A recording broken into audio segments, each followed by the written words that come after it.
Bienvenue dans un nouvel épisode les amis. Dans cet épisode on va parler nutrition et entraînement. Dans un premier temps on va parler prise de masse et on va répondre à la question suivante.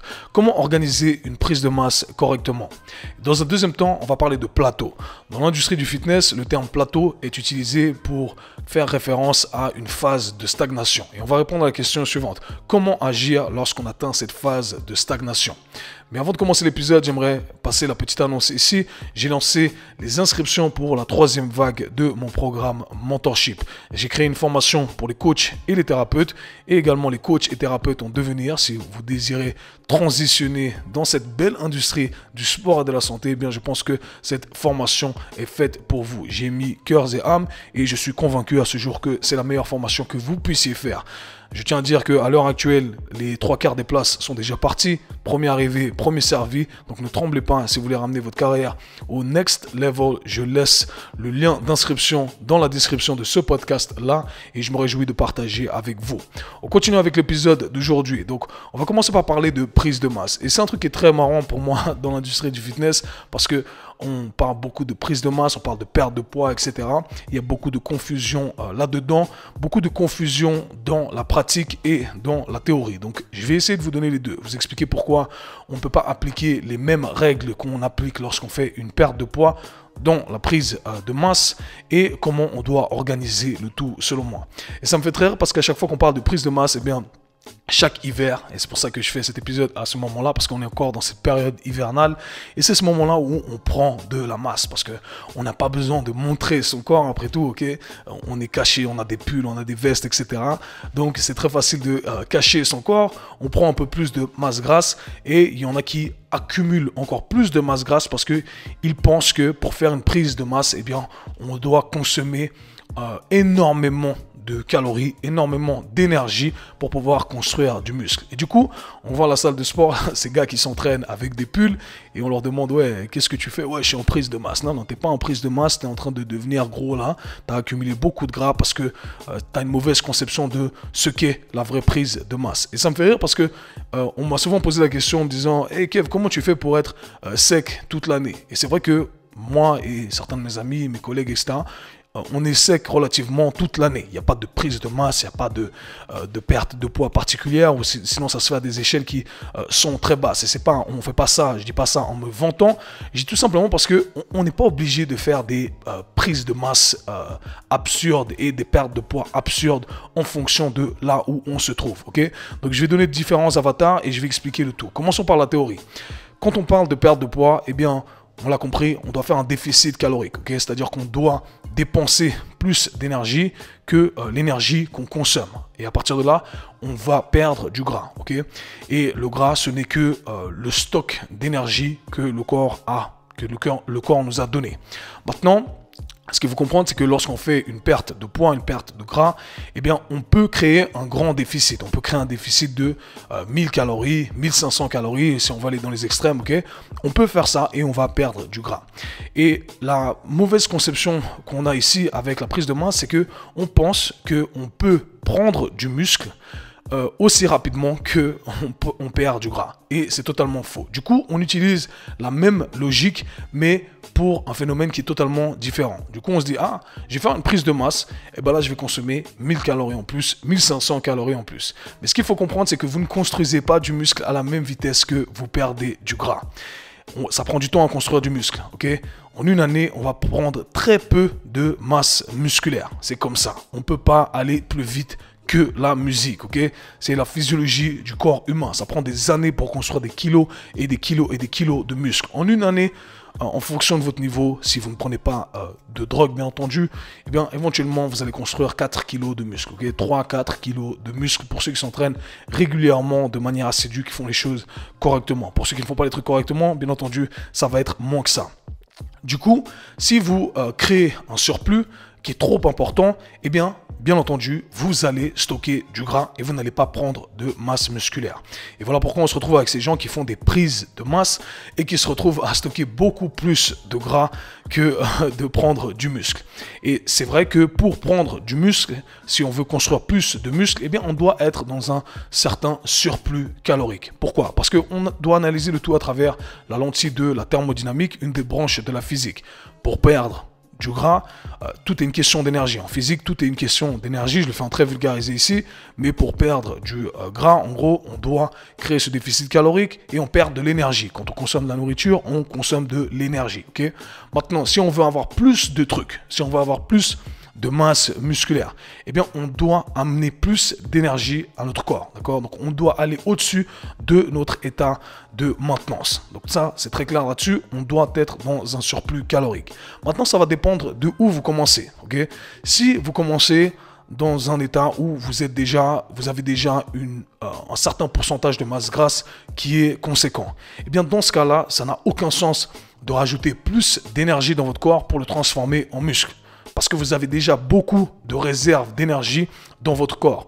La masse grasse que vous avez en plus, ce n'est qu'une réserve d'énergie. Donc lorsqu'on dit que le gras se transforme en muscle, ce n'est pas littéralement ce qui se passe, mais d'un point de vue de la thermodynamique, d'un point de vue énergie, transfert d'énergie, eh bien oui, en vrai c'est un peu ce qui se passe. Donc ce que j'essaie de dire là, c'est que si vous avez un taux de masse grasse qui est assez conséquent et que vous voulez prendre du muscle, eh bien, si vous restez à un état de maintenance dans lequel vous êtes actuellement, eh bien, vous allez voir votre composition corporelle qui va changer. Et c'est pourquoi, d'un point de vue empirique, on le sait, des gens qui restent à leur état de maintenance arrivent à construire du muscle sans rajouter plus d'énergie dans leur corps. Maintenant, si vous avez un taux de masse grasse qui est très bas, d'accord, vous êtes relativement maigre, vous n'avez pas beaucoup de masse grasse et vous voulez prendre plus de muscle, et bien dans ce cas-là, on veut être dans un surplus énergétique, ok? Donc on doit consommer plus de calories. Mais encore une fois, l'erreur à ne pas faire, c'est consommer plus de calories et au final se retrouver à stocker plus de masse grasse. Donc imaginez la chose suivante. Vous ne pouvez que construire X taux de muscles par mois, ok?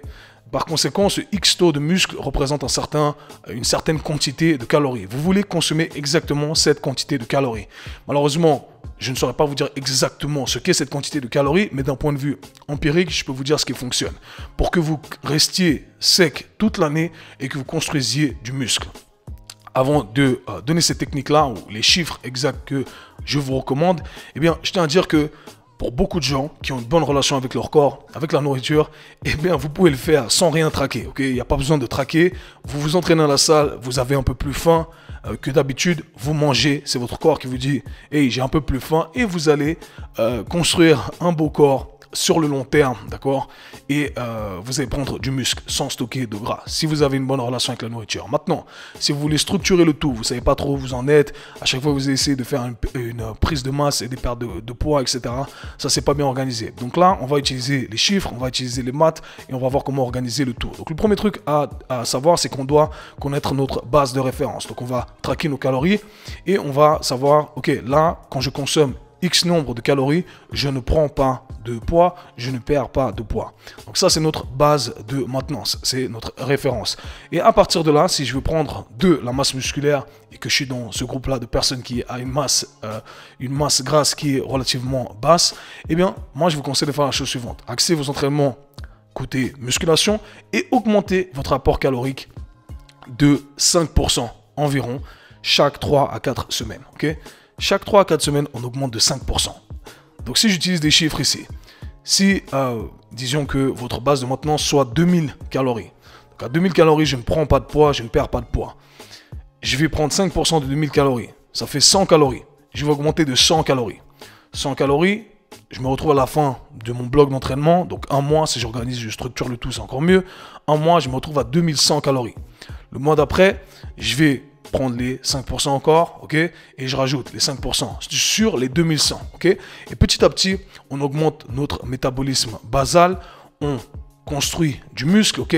Les deux sont intimement liés de toute façon, et on arrive à consommer plus d'énergie, mais juste assez pour que cette énergie soit utilisée pour construire plus de tissu musculaire et non pas trop pour que de façon à ce que cette énergie soit stockée en tant que gras. Et c'est comme ça qu'on organise une prise de masse correctement. C'est comme ça qu'on construit du muscle et qu'on ne stocke pas de gras. Ok, aussi simple que ça. Et ça va en frustrer quelques-uns parce que oui, ça prend du temps. Ok, et en vrai, une prise de masse musculaire, ça devrait se faire sur plusieurs années. Ok, c'est pas, vous construisez pas du muscle en 3 mois et ensuite vous faites un régime. Non, non, non. Les gens qui font ça, encore une fois, c'est une grosse erreur. Ils deviennent tout simplement plus gros et ensuite ils sèchent énormément et ils se disent oh, j'ai perdu tout ça, je suis sec, là on voit tous mes muscles. Non, non, non, tu avais déjà la même quantité de muscles, tu as juste perdu tout le gras en plus que tu avais accumulé. Ok, donc ne faites pas cette erreur et voyez les trucs sur le long terme. Personnellement, moi là j'ai envie de prendre du muscle.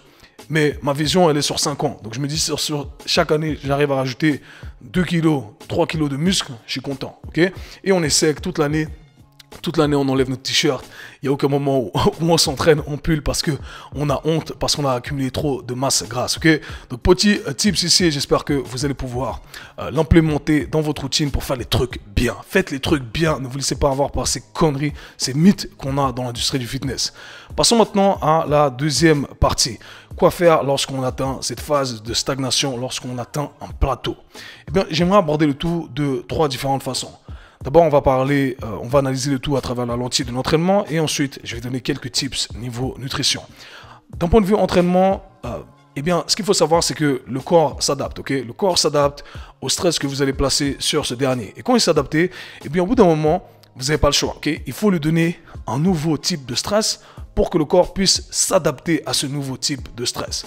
Mais j'aimerais diviser le tout ici en 3 avatars et peut-être que vous allez pouvoir vous placer dans un de ces avatars. Okay, le premier avatar, c'est la personne qui n'en fait pas assez. Okay, si vous n'en faites pas assez, eh bien, bien entendu, le corps ne reçoit pas ce signal d'adaptation. Le corps a besoin d'être stimulé. Les muscles, les tissus musculaires, les tissus conjonctifs de manière générale ont besoin d'être stimulés pour que le corps se dise « Ok, je dois créer plus de ce truc-là. Okay » Donc, on doit challenger tout ça. Et si vous n'en faites pas assez, bien entendu, le corps ne ressent pas le besoin de se dire « Hey, je dois en avoir plus ». Je l'ai déjà dit il y a plusieurs années maintenant que ce qui compte, c'est de ramener, si votre but c'est le changement structurel, changer l'architecture de votre corps, votre composition corporelle, créer plus de muscles, en vulgarisé ici, eh bien, on veut ramener ces tissus à l'échec, ok, ou du moins très proche de l'échec. Mais on veut dire à son corps « Hey, j'ai pas assez. J'ai pas assez, ok, pour faire le truc que tu me demandes de faire. » Donc le corps va se dire, ok, je dois créer plus. Et c'est ça le signal qu'on doit envoyer.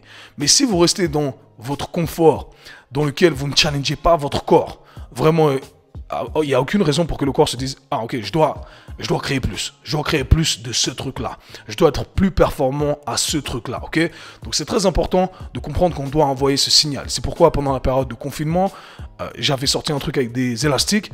Et j'en dis, ouais, les élastiques, ça sert à rien. C'est pas vrai, c'est que vous comprenez pas comment on s'entraîne. Parce qu'on peut construire du muscle avec n'importe quoi, ok? Et l'évidence empirique nous le dit. À poids de corps, poids externe, peu importe. Élastique, pas élastique. Ce qui compte, c'est ça. C'est challenger son corps, envoyer un nouveau stress et ramener ses tissus à l'échec, ok? À l'échec pour que le corps se dise, oh, j'ai pas assez, il faut que je crée plus, ok? Je dis ça, ça fait des années maintenant. Donc, si vous êtes dans cette catégorie de personnes, il faut en faire plus. Ce qu'il faut comprendre, c'est que vous voulez manipuler 2 variables ici. Vous voulez manipuler l'intensité que vous utilisez. Si vous avez la capacité de la manipuler, ce qu'on peut tous manipuler de toute façon, mais par intensité, ici, on parle de la charge qui va être imposée sur nos tissus. Si vous avez, voilà, uniquement une charge à disposition, vous pouvez jouer avec l'autre variable qui est le temps sous tension. On veut accumuler plus de temps sous tension, okay, de façon à arriver, comme je l'ai dit, à cet échec-là, à travers des séries, à travers des répétitions, à travers le tempo, à travers la vitesse d'exécution. Okay. Donc ça, ce sont tous les outils que vous avez à disposition pour amener vos tissus à l'échec, pour que le corps se dise, ok, là j'ai pas assez, ok. Et à l'échec, ça ne veut pas dire vous buter pour que vous ne puissiez plus marcher, ok. J'aime bien utiliser la métaphore du soleil.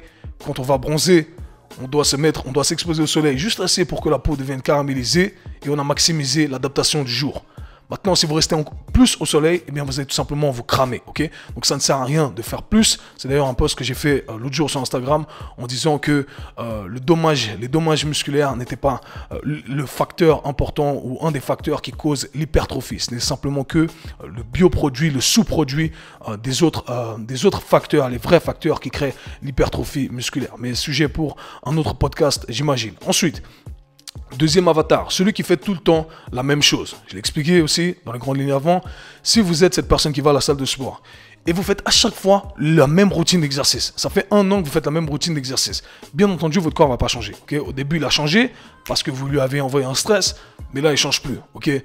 Donc, s'il ne change plus, on doit envoyer un nouveau stress. Donc, changez votre routine d'entraînement. C'est très, très, très important. Vous devez amener des stimulus différents. J'ai fait plein de podcasts là-dessus. Comment organiser son entraînement, des différentes routines d'entraînement. Allez écouter tout ça. Croyez-moi, vous allez avoir tous les outils pour faire le tout. Mais en petit récapitulatif ici, changez d'entraînement chaque mois. Simple.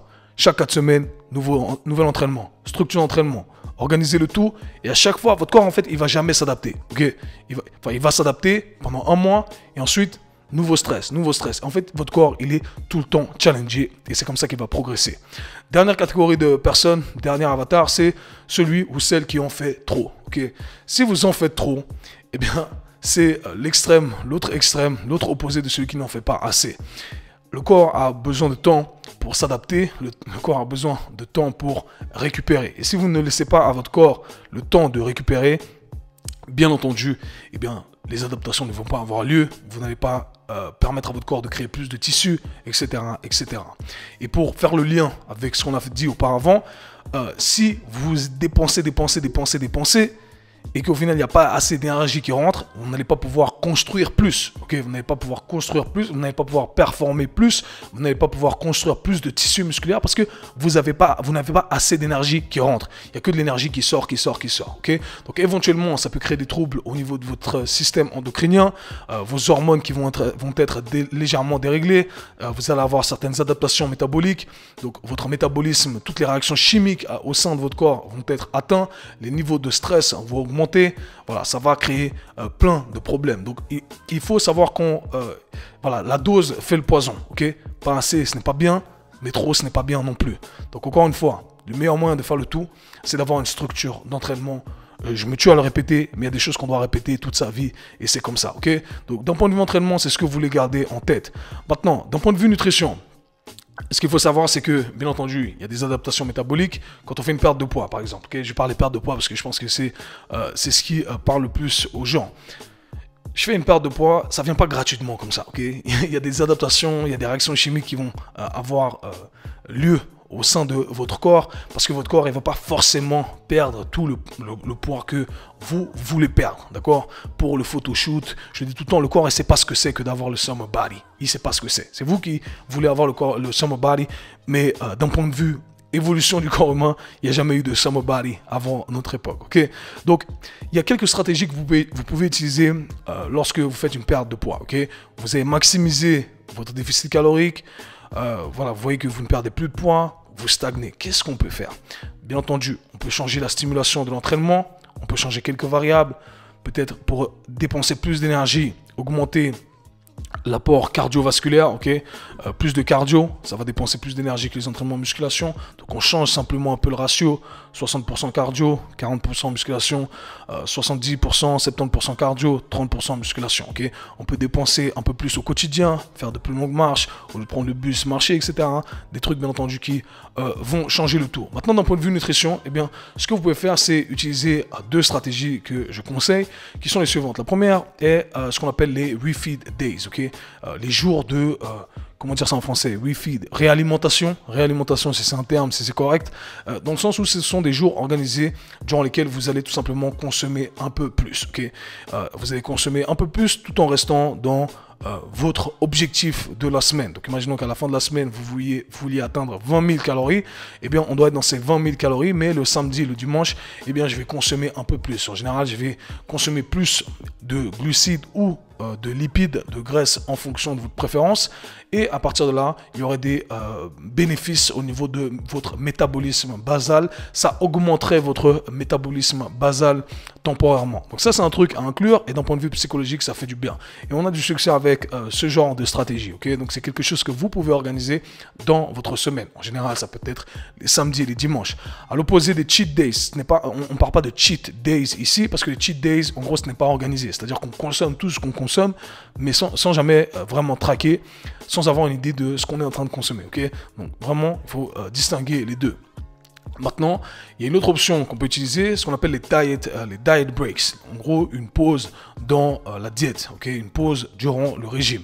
Et quand on utilise des diet breaks, en vrai, on utilise simplement des semaines, une ou des semaines de pause de régime où on revient à notre état de maintenance. Donc imaginons que pendant mon déficit calorique, je sois à 2000 calories. Okay, donc 2500, c'est mon état de base. C'est là où je prends pas de poids, je perds pas de poids. Je descends à 2000 calories. 2000 calories, c'est là où je perds du poids. Okay, donc je mange 500 calories en moins. Je fais 2000 calories pendant 2-3 semaines. 3 semaines à 2000 calories. Une semaine où je remonte à 2500 calories, mon état de base.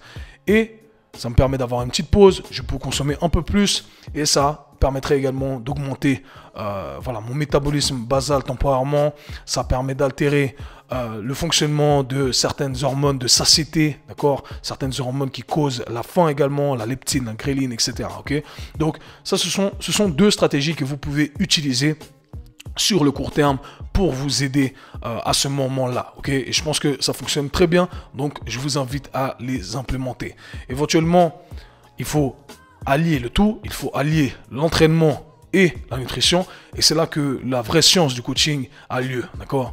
On arrive à organiser le tout de manière harmonieuse. Et si vous utilisez toutes les informations que je viens de vous donner ici, eh bien vous saurez le faire de manière cohérente. Donc voilà les amis, c'était tout pour aujourd'hui et j'espère que ce podcast vous aura aidé. Et si c'est le cas, n'hésitez pas à le partager avec vos amis, avec votre famille, avec ceux qui en ont besoin. Nous, on se parle très bientôt. Peace.